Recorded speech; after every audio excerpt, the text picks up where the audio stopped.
Hey guys, and welcome back to another video. And in today's video, if you haven't already guessed, we are at Cheddar Gorge, and a bit of a last minute decision to come up here. I've never actually been up here and I can't actually believe how high it is. It's amazing, such a stunning location. I do apologise for any wind noise. It's pretty windy up here, and yeah, I'm having to push the tripod down into the ground and just make sure it's dead secure. It's yeah, really high. So yeah, I just wanted to apologise really for my lack of content for the last couple of months. It's very hard. I really struggle with landscape photography in the summer months, being so early in the mornings and the sunsets being so late. Everything's starting to draw back in now, so hopefully things will start to resume soon. So composition is set up. I've taken a few shots already.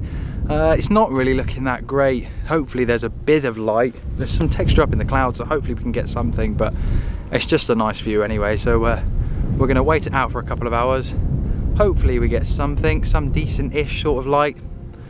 And yeah, hopefully we can grab a shot or two. So let's go and get things set up.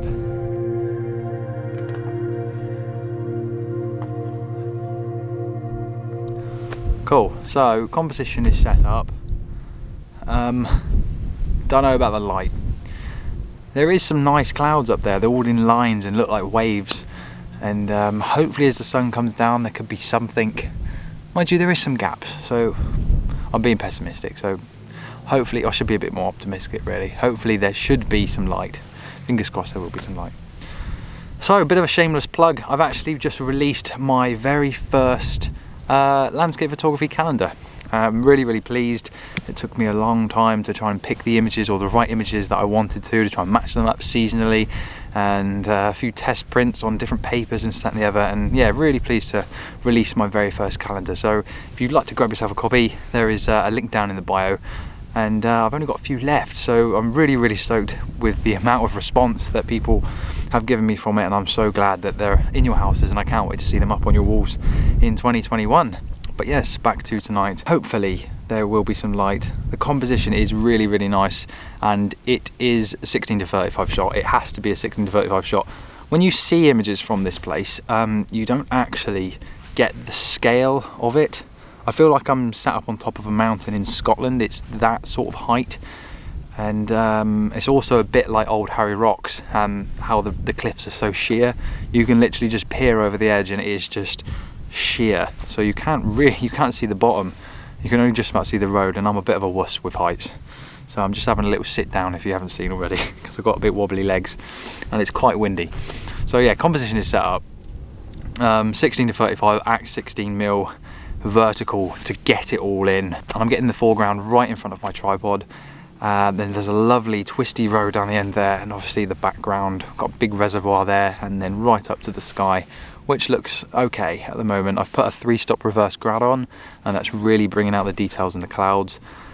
And it's also inevitable that I have to focus stack. I do tend to focus stack quite a lot now, and this is one of the situations where Photoshop can do a fantastic job for me, because we haven't really got anything moving, i.e. we haven't got any water or waves moving. We can let Photoshop do the stitching for us. So I'll be taking 3 shots. I would go and show you, but it's a bit close to the edge. And I'll be focusing right in front of my tripod, right on the floor in front of me. I'll be focusing down there on the road, and then I'll be focusing right over there in the background where the reservoir is. And yeah, put them into Photoshop and then sync them all together, auto align them, and then press auto blend. Job done. And it really is that simple, and it just ensures that you have focus then right from the start of the frame all the way through to the back, because it is inevitable that it's going to be soft. If I focus over there, and i.e. if I focus right at my feet, the background is going to be soft, so it has to be focus stacked. But stunning, absolutely stunning view. It's absolutely amazing, and it's nice that it's so close to home as well. So I'm going to wait out a little bit more, get a few more shots, see if I can try and find a few more compositions without being such a wuss.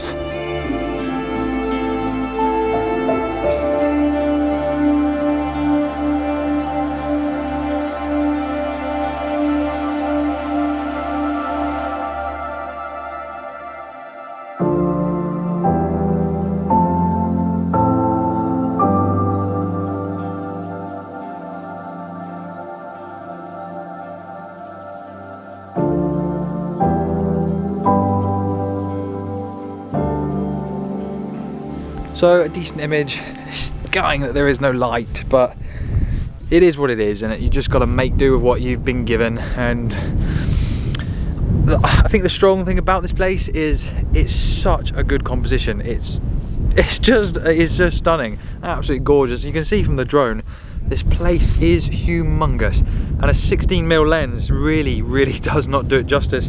Like I said earlier on, when you see shots from this place at 16mm, you think, oh, it's just nice big hill, but it is absolutely humongous.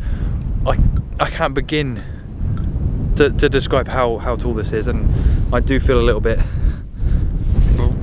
sick. It's quite high.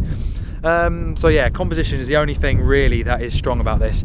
You can darken up the skies and make it really dark and moody, and that's what I've done, and that's what I'm going to kind of do, just because there is no light whatsoever. So I've got to kind of just pull something out of it, and put in grads on and really pull in the detail out of the sky and really pump in those blacks in the edits.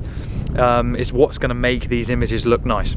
So I've hunted a bit more for this one and found something that kind of works a little bit better and is a bit more pleasing to my eye. So I've got these like rocks that kind of go down into a V right at the bottom of the frame. The road snakes up through the middle, and then obviously this beautiful, gorgeous view in the background. Same sort of settings, although I am having to open up the aperture a bit more. I like to shoot this lens around about f14, f16. It's really tack sharp at f16. Because it's so windy though, I'm having to stop it down. I think it's about f9 now, f10. It's still fine, it's still absolutely fine. It is tack sharp. And I'm having to up the ISO to about 400, 500, and make my shutter speed a bit faster, because as you can probably tell, it's quite windy. And even on my Benro pushed down into the floor, I am getting a little bit of camera shake. So I just want to make sure that everything is super sharp, and by doing that, pushing the ISOs a little bit more and making the shutter speeds a bit faster enables me to take the shot just a little bit quicker and freeze the frame before any camera movement or any camera shake, even on that big old Benro tripod as well. So yeah, settings around about ISO 500, f11, and it's about 1/5 of a second, again focus stacked right at the immediate foreground, down on the road, and then in the very far background. And I'll pop the image up on screen for you in about 2 seconds.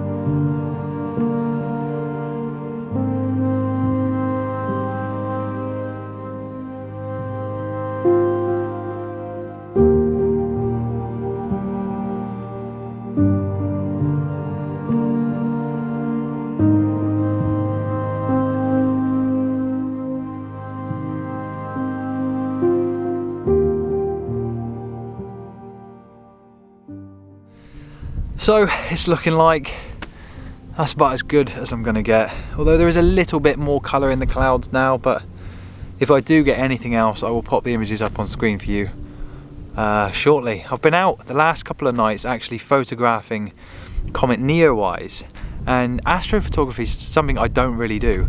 I'd like to, but I just can't stomach the all-nighters. And also I don't really have the lenses for astro. You need super wide, fast lenses in order to take pictures of like the Milky Way.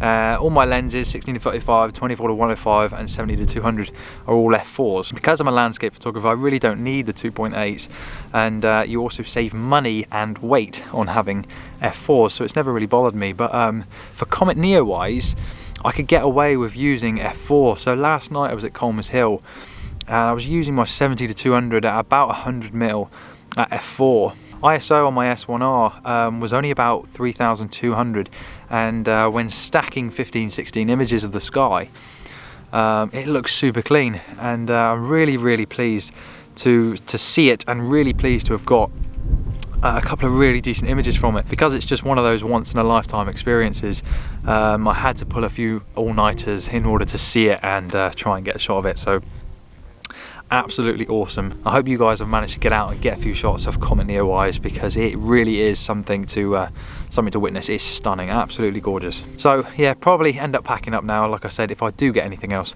I will pop an image or two up on screen for you, but I think that is it. Also, I've just noticed, don't be this guy that makes a barbecue mess on the edge of a beautiful, beautiful place like this. If this is you, do yourself a favour and unsubscribe from my channel, because it's not funny. So I'm going to wrap this one up here. I hope you guys have enjoyed this one. It's been really nice getting out and about again with the camera. I have missed it and I have missed vlogging, so hopefully things will start to return to normal soon, and yeah, the sun will get a little bit later so I can get up and to make some content for you guys. So I hope you've liked this one. Please, if you haven't subscribed to my channel already, please do consider clicking subscribe below. Give us a like, tell us what you think down in the comments, and I'll see you guys in the next one.